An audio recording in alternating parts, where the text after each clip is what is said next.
South ఇండియాలోనే biggest sorry store మన Varahi silks మన విజయవాడ ఎంజీ రోడ్ లో ప్రారంభం.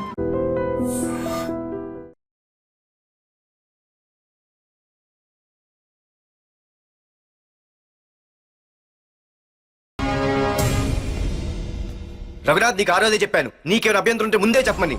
ఇలా వెనక నుంచి పొడిపించడాలు నరికించడాలు నాకు నచ్చవు. ఒక పక్క ఎంగేజ్మెంట్ ఫంక్షన్ అని బిల్డప్ ఇస్తూనే మరో పక్క నన్ను చంపించడానికి ట్రై చేస్తున్నావు. హే పార్దు, ఏం మాట్లాడుతున్నావు? నిజం మాట్లాడుతున్నాను, చెప్పరా చెప్పు. మీరే కదా నన్ను చంపేమంది. నేను చంపబడటం ఏంట్రా? పార్దు నా కాబోయే అల్లుడు. అయ్యా, మీరు అమెరికా వెళ్తూ ఒక కవర్ ఇచ్చారు కదయ్యా. అవును ఇచ్చాను. ఆ కవర్ లో ఈ బాబు ఫోటోనే ఉందయ్యా.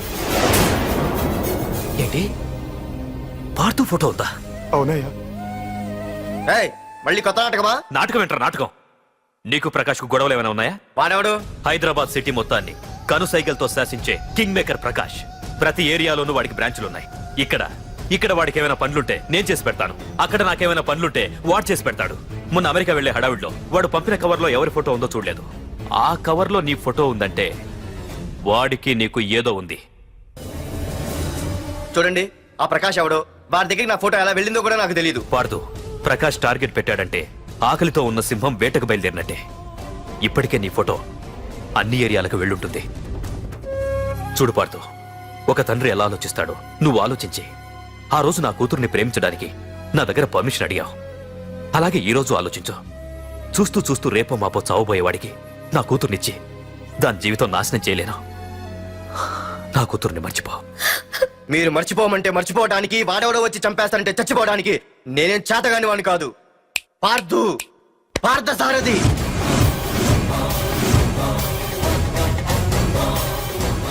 నేను మామూలుగా దేనికి ఫిక్స్ అవ్వను. వన్స్ ఫిక్స్ అయ్యానంటే ఎవ్వడడ్డొచ్చినా డ్రాప్ అవ్వను. నేనే హైదరాబాద్ వెళ్తా, ఆ ప్రకాష్ ఎవడు వాడి సంగతి ఏంటో తేల్చుకుని వస్తా. మాధురి, పెద్దలు నిర్ణయించిన ముహూర్తానికి ఈ నెల 28వ తారీఖు రాత్రి 9:29 సింహాచలం గుళ్ళో మన పెళ్లి. ఇందులో ఏ మార్పు ఉండదు.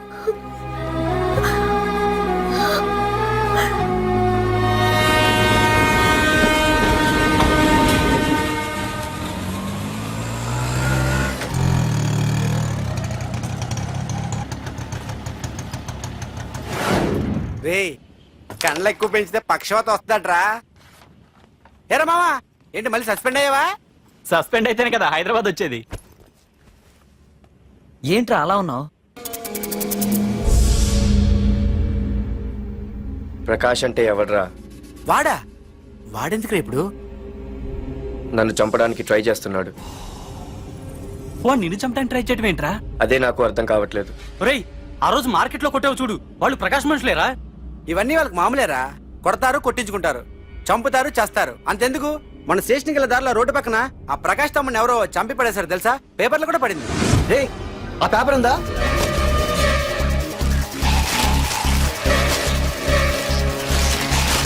రే, విడారా?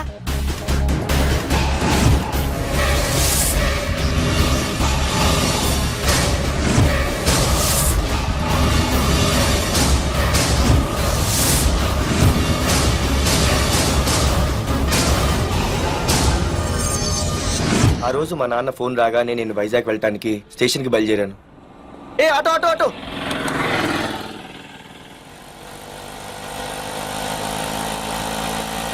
ఈడిని మాత్రం వదలకూడదు. ఏ ఆటో ఆటో! బాబు, రైల్వే స్టేషన్కి వస్తావా? సవారీ ఉంది సార్. వీడు సవారీ. Sorry sir. సార్, మీరు ఎక్కడ దాకా వెళ్తున్నారు సార్? ఈస్ట్ మారేడుపల్లి. సార్, కొంచెం స్టేషన్ దాకా లిఫ్ట్ ఇస్తారా? నా ట్రైనింగ్ టైం అవుతుంది. సరే ఎక్కు. Thank you sir. సార్, మీ పేరేంటి సార్? రైల్వే స్టేషన్కి వెళ్ళడానికి పేరు అవసరం లేదనుకుంటా. ఏదో కొంచెం టైం పాస్ కావాలి కదా. నీ పేరేంటి? నా పేరు పార్థు. రామ్, జానకి రామ్. సార్, మీరు ఏం చదువుతున్నారు సార్? Second class. పెద్ద తర్వాత ఏమవ్వాలనుకుంటున్నారు? ఏపీజే అబ్దుల్ కలాం. అబ్బో, ఎవరైనా డాక్టర్ ఇంజనీర్ అవ్వాలనుకుంటారు. మీరేంటి సార్ ఏకంగా రాష్ట్రపతి పోస్ట్ కి ఎసరు పెట్టారు? అంతకన్నా పెద్ద పోస్ట్ ఉందా?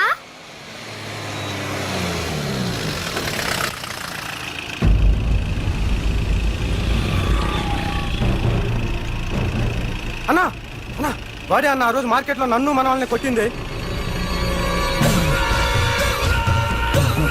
వాడు మన ఏరియాకి వచ్చి మన వాళ్ళనే కొట్టాడంటే అది మన ఇజ్జత్కే సవాలన్నా. అన్ని వేసేయాలన్నా. అన్నా మిస్ అయిపోతున్నాడన్నా.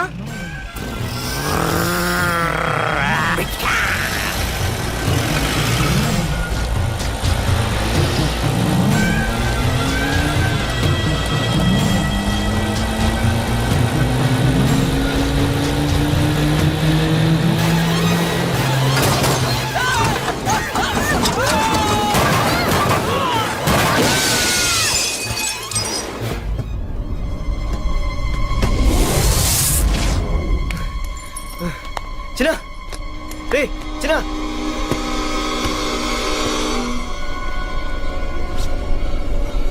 రే చిన్న చిన్న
ఆ తర్వాత బాబుని హాస్పిటల్లో అడ్మిట్ చేసి నేను వైజాగ్ వెళ్ళిపోయాను.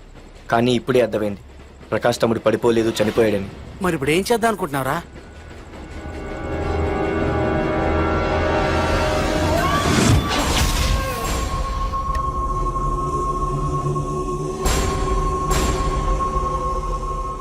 బాగున్నాడు కదరా కుర్రాడు. అవనా చాలా స్మార్ట్గా ఉన్నాడు.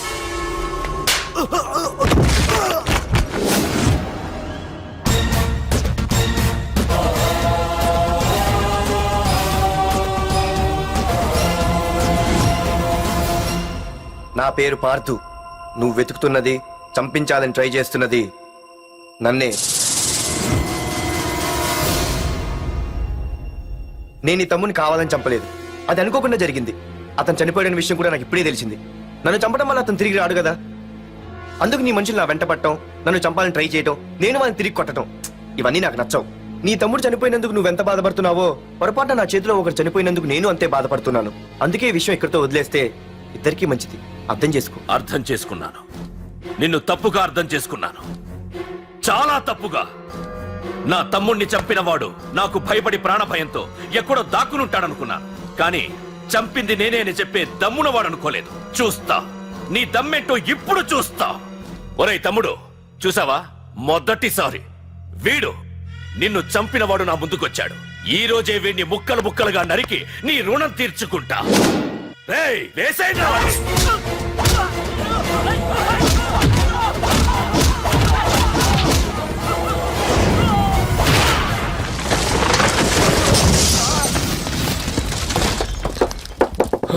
రే ప్రకాష్, నాకు సైలెన్స్ అన్నా వైలెన్స్ అన్నా అస్సలు నచ్చవు.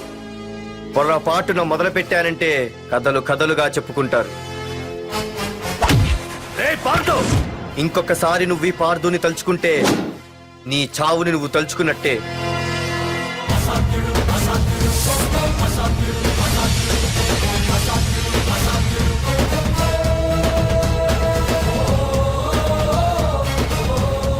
మా బామ్మ పిడుగు శబ్దం వినాలి కానీ చూడకూడదనేది. అంటే ఏంటి ఇప్పుడు అర్థమైంది. ఈడు ఇంకా తీరుకోలేనట్టుంది.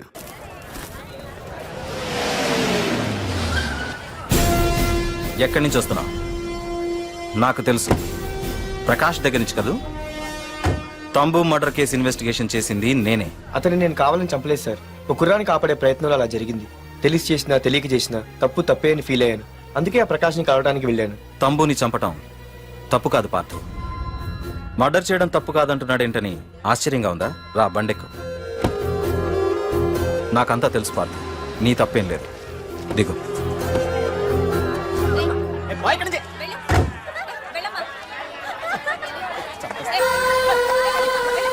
ఆమె ఎవరో తెలుసా? నాకంటే ముందు నా పోస్టులో ఉన్న పోలీస్ ఆఫీసర్ భార్య. తన కళ్ళ ముందే తన భర్తని ఆ తంబుగాడు అతి దారుణంగా నరికి చంపేశాడు. అది చూసి ఆవిడ పిచ్చిదైపోయింది.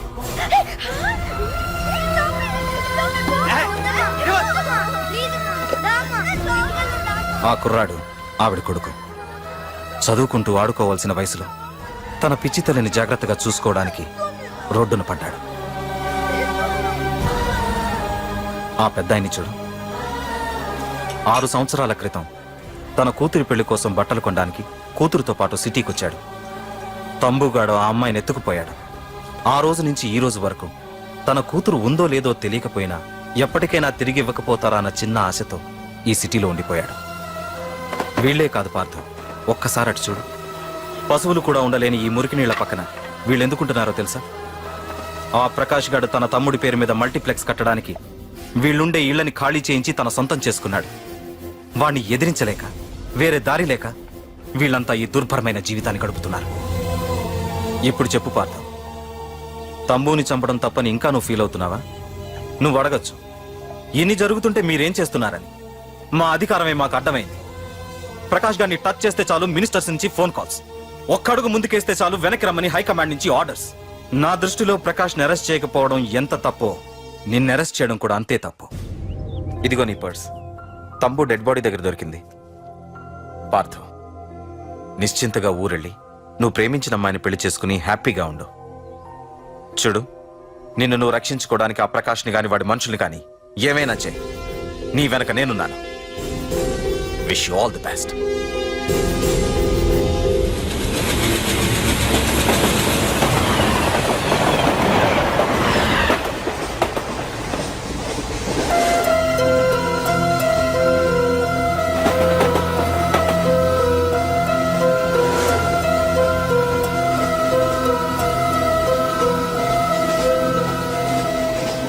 సార్ ఆకలేస్తుంది sir, please sir.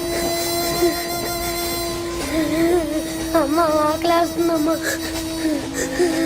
Sir please sir.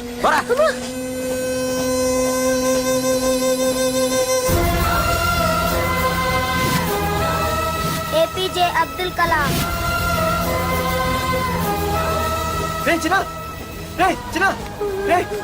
ఏంద్రా నీకు? ఏంటి లోను? ఏమైందో చెప్పరా? చెప్పు.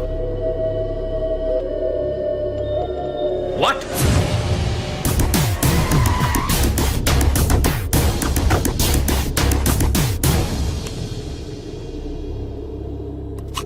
అన్నా, తమ్ముడిని చంపింది వరదరాజులు కాదన్నా, ఓ కాలేజీ కుర్రాడు. ఎవడ్రా? ఎక్కడుంటాడు వాడు? చెప్పు. పేషెంట్ ని డిస్టర్బ్ చేయకండి. అతను ఇప్పుడే కోమా నుంచి కోలుకున్నాడు. చనిపోయే ప్రమాదం ఉంది. రే, నా తమ్ముడు ఆల్రెడీ చచ్చిపోయాడు రా. వెళ్ళు. చెప్పు. అన్నా, ఆడెక్కడ ఉంటాడో తెలియదు కానీ ఆడితో పాటు ఓ స్కూల్ కుర్రాడు కూడా ఉన్నాడన్నా. రే, వీడిని బండి ఎక్కించండి. అలాగే అన్నా.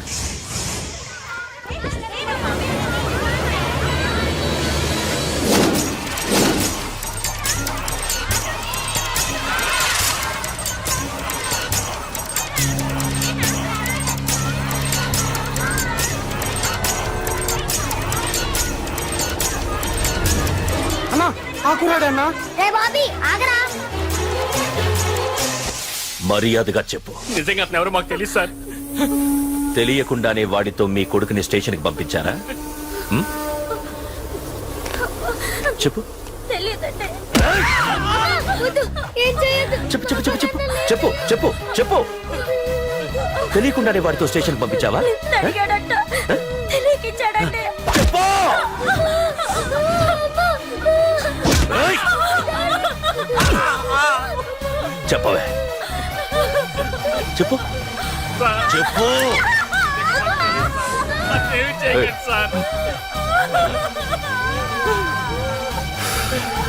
ఇప్పుడు చెప్తా. చెప్పు చెప్పు చెప్పు. తెలీదా? చెప్పు చెప్పు. ఏయ్, చెప్పు.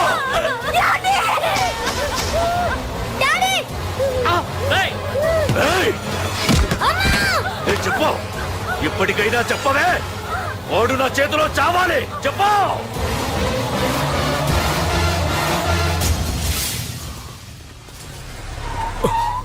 సార్, వాడి గురించి ఇన్ఫర్మేషన్ తెలిసింది సార్. ఇది వాడి ఫోటో. అన్నా, వీడే నా తమ్ముడు చంపింది, వీడే.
అయ్యో, మన భోగిలు విడిపోయాయి.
నిన్ను తలుచుకుంటే చావును తలుచుకున్నట్ట.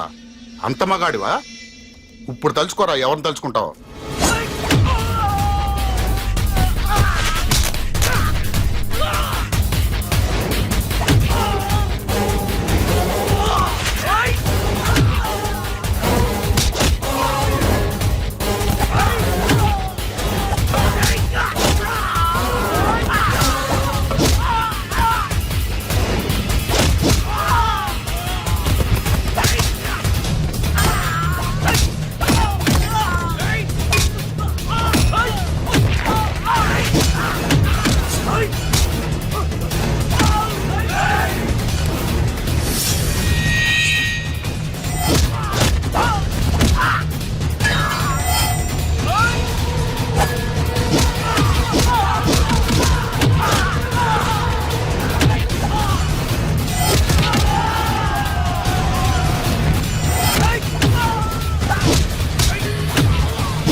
నా గురించైనా ఒకసారి ఆలోచించు ప్రకాష్. ఇప్పుడు నా ఆలోచన, ఆవేశం అంతా పార్థుగాడి చావు గురించే.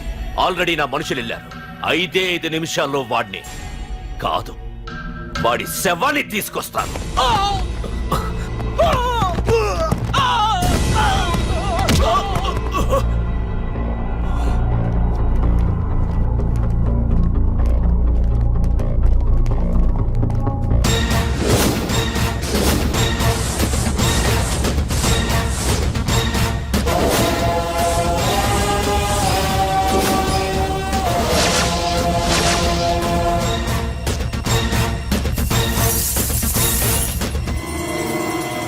పార్థు, రేయ్, నువ్వు జీవితంలో ఏ తప్పైతే చేయకూడదు అదే చేశావు.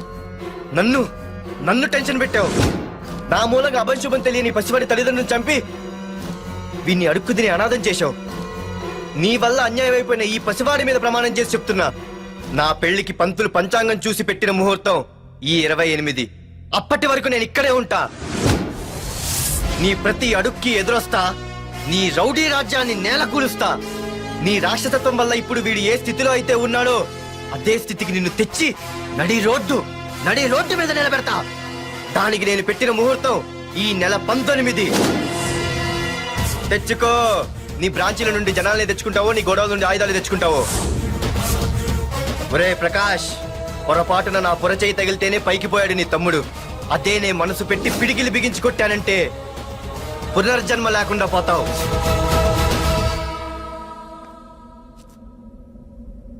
మళ్ళీ చెబుతున్నా, నేను ఒంటరి. నీ మనుషులు 100లైనా 1000లైనా ఏరి పారేస్తా.